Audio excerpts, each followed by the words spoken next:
World History Vault presents the crown that killed. Picture this. You've just been crowned queen. The bells are ringing, the crowds are cheering, and a golden crown is being placed on your head. Sounds like a fairy tale, right? Wrong. That crown isn't a symbol of power. It's a death sentence. And the man placing it on your head, the one who just vowed to love and protect you, might be the one who orders your execution. Welcome to the real world of royal marriages, where till death do us part wasn't romantic. It was a warning. Before we dive into this nightmare, drop a comment and tell me, would you have wanted to be a queen in medieval Europe? Let's see who's brave enough to say yes. Sold before you could walk. Here's something they don't teach in school. Royal daughters weren't raised. They were bred. From the moment you were born, you were inventory. Your father was already calculating your market value and negotiating which foreign king would own you. Margaret of Anjou was promised to Henry VI of England when she was 6 years old. 6. Her father traded her like livestock for a political deal that never even happened. She grew up knowing her only purpose was to produce male heirs for a man she'd never met. And here's where it gets darker. When Margaret finally arrived in England, she discovered her husband was mentally unstable, and she was expected to govern a collapsing kingdom during a civil war while pretending everything was fine. But that's nothing compared to what happened to Catherine of Aragon. Her marriage contract literally stated that if she didn't give birth to a male heir within 3 years, she could be returned to Spain as defective merchandise. Let that sink in. Defective merchandise. At 15 years old, your entire worth was measured by your ability to produce sons. Comment below if you think this sounds more like slavery than marriage. Because honestly, that's exactly what it was. Prisoners in golden cages. Think being queen meant power? Think again. Queens were luxury prisoners. Every movement watched. Every conversation monitored. Every decision controlled by the king or his advisors. Mary, Queen of Scots, learned this the hard way. After marrying her cousin Lord Darnley, she discovered he'd filled her palace with spies. She couldn't speak to advisors, couldn't read letters, couldn't even govern her own country without his permission. And when she tried to resist, Darnley murdered her private secretary, David Rizzio, right in front of her. Stabbed him 56 times while Mary, heavily pregnant, watched in horror. The message was clear. You may wear a crown, but you own nothing. Not even your own voice. But here's the most disturbing part. The ladies in waiting, those women who were supposed to be companions, they were actually spies. They reported everything. Your moods, your menstrual cycle, your private conversations, even your nightmares, because they slept in your room. Catherine de' Medici experienced this brutality when she married Henry II of France. Her ladies-in-waiting sent information directly to Diane de Poitiers, the king's mistress, who used it to humiliate Catherine over and over again. Imagine knowing your private pain was being turned into court entertainment. If you're still watching, hit that subscribe button. This story gets even more brutal. Beaten, broken, but never safe. Now we enter the darkest territory. Physical violence. And I'm not talking about a slap. I'm talking about beatings that shattered bones, knocked out teeth, and left scars these women carried to their graves. Henry VIII didn't just execute 2 of his wives. He abused all of them. And Boleyn wore long sleeves to hide bruises from what Henry called discipline sessions. Catherine Howard reached her execution with so many injuries from beatings that even the executioners pitied her. And the most sickening part? The court congratulated Henry for it. Beating your queen was considered good leadership, keeping order. But Henry was a gentleman compared to Ivan the Terrible. Ivan's first wife, Anastasia, officially died from illness.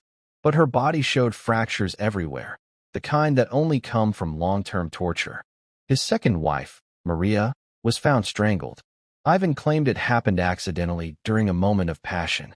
And here's the truly horrifying reality.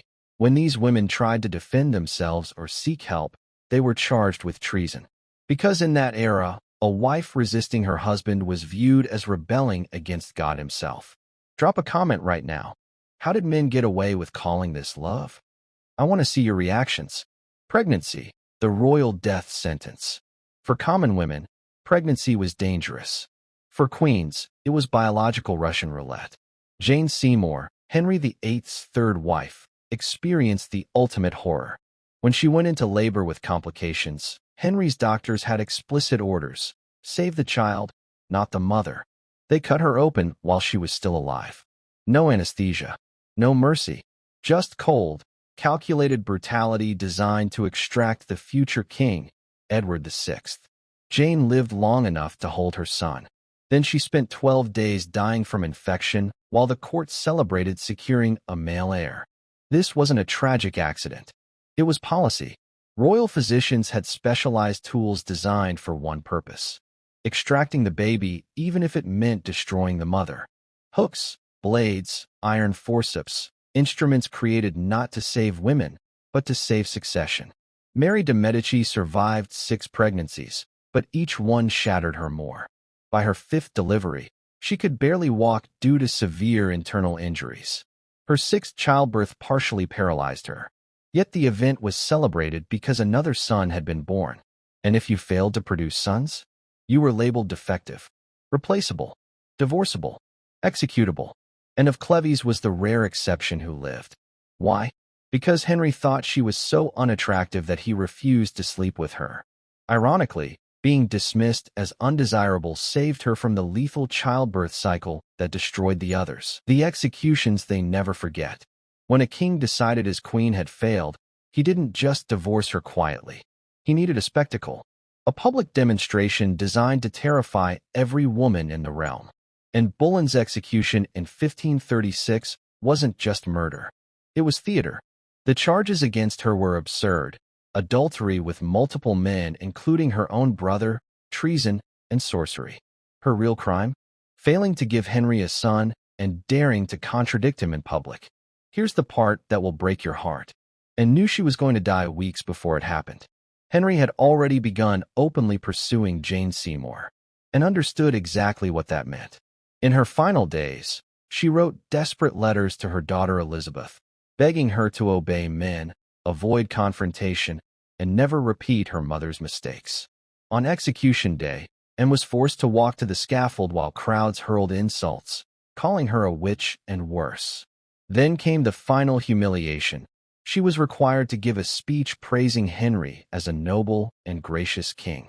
Imagine being ordered to publicly compliment the man orchestrating your murder.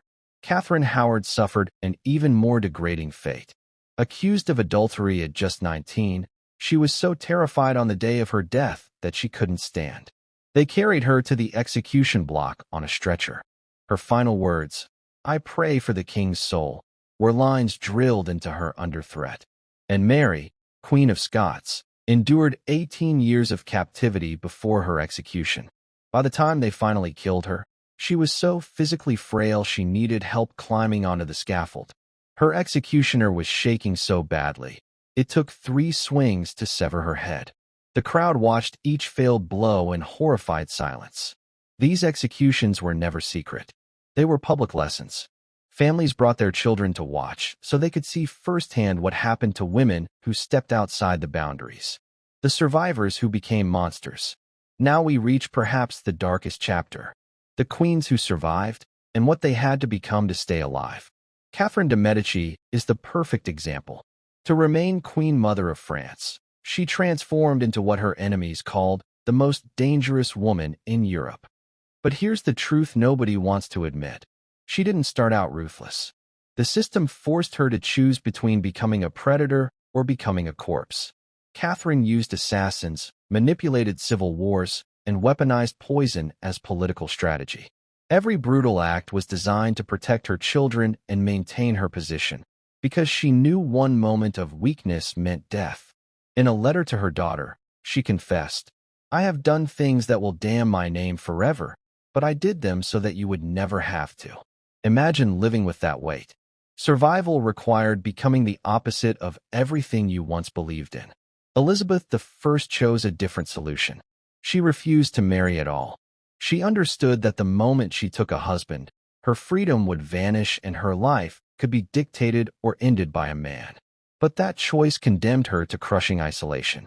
She ordered the execution of Mary, Queen of Scots, not from hatred, but because she knew powerful men would use Mary's existence as a weapon forever. The letter Elizabeth wrote after signing the death warrant reveals her torment. I have signed away the life of my own blood, and with it, the life of my own soul. And then there's Joanna of Castile, labeled Joanna the Mad by history. But Joanna wasn't insane. She was cornered. When her husband Philip the Handsome died, she refused to bury him because it was the only leverage she had left. Without his body, the nobles would treat her as a powerless widow they could manipulate or remove. Her father and later her son used this so-called madness to imprison her for 46 years. Nearly half a century locked away, not because she was dangerous, but because it was politically convenient. Records show Joanna was perfectly rational. Her insanity wasn't a mental collapse. It was a survival tactic. Comment below, were these women heroes or villains? Because honestly, I'm not sure there's a simple answer. The truth they don't want you to know. Here's the devastating reality. These queens weren't helpless victims. They were fighters trapped in a system that offered only two choices: adapt or die. Catherine de' Medici, once a girl who wrote poetry about peace, ended up engineering massacres. Elizabeth I, who dreamed of family, died alone surrounded by advisors who feared her more than they loved her. Joanna, one of the most educated women of her generation, became history's symbol of female madness. This is the real face of royal marriage, a system that treated the most powerful women on earth like decorated livestock, where affection was rare and survival demanded unimaginable sacrifice. These weren't fairy tale princesses. They were real women trapped in a world where their worth was measured in male heirs, and where a single misstep could lead to torture, exile, or execution. The next time you see a crown behind glass in a museum, remember, it wasn't just an ornament.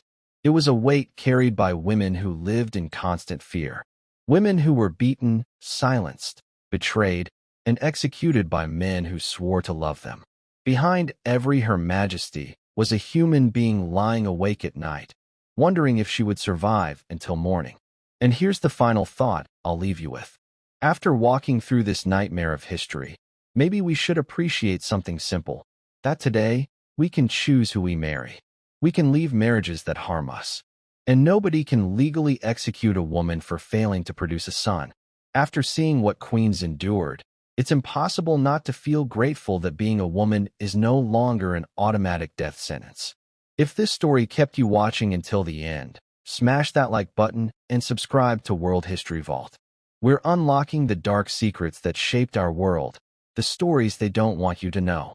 Drop a comment telling me which queen's story shocked you the most. And remember, history isn't just dates and battles. It's real people, real suffering, and real survival. Until next time, keep questioning everything you thought you knew about the past.